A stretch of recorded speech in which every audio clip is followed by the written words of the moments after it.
हाल ही में असम गवर्नमेंट ने एक स्टैंडर्ड ऑपरेशन प्रोसीजर निकाला है जिसमें उनका ये कहना है कि जो भी बाहर से खास तौर पर इमाम आएंगे उनको रजिस्टर कराना पड़ेगा पुलिस स्टेशन में जाके उनकी सारी बाहर से आइडेंटिटी। मतलब कहाँ से? बाहर राज्यों से, भारत में हाँ।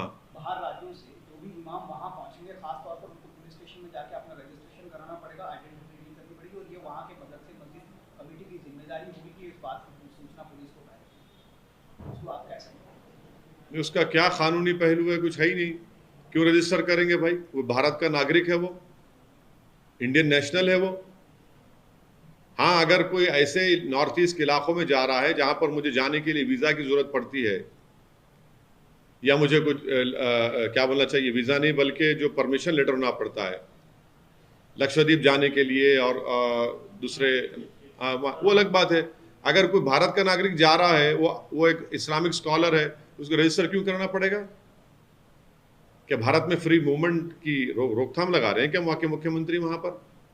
और वो कौन होते हैं किसी पर शक करने वाले?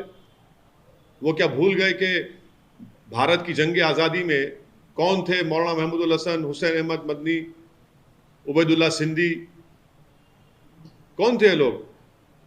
इतने बड़े आलिम दीन ने भारत को अपनी जानें अपनी जेलों में रह रहकर, माल्टा की जेलों में रहकर भारत को आज़ादी दिलवाई, और हम 75 साल का आज़ादी का जश्न मना रहे हैं। और अब उसी आलिम दीन को, उसी स्कॉलर को आप कह रहे हैं कि तुमको अगर आसाम आए रजिस्टर करना पड़ेगा। क्या हम खराज अकीदत पेश कर रहे हैं जो 75 साल की आज़ादी मना रहे हैं? हम क्या पैगाम दे रहे हैं उन मुजाहिदीन आज़ादी को जिसमें आलिम दीन थे, जिन्होंने अंग्रेज़ों के खिलाफ जिहाद का फतवा दिया कि भाई अगर आप इस प्रदेश में आएंगे तो रजिस्टर करना पड़ेगा।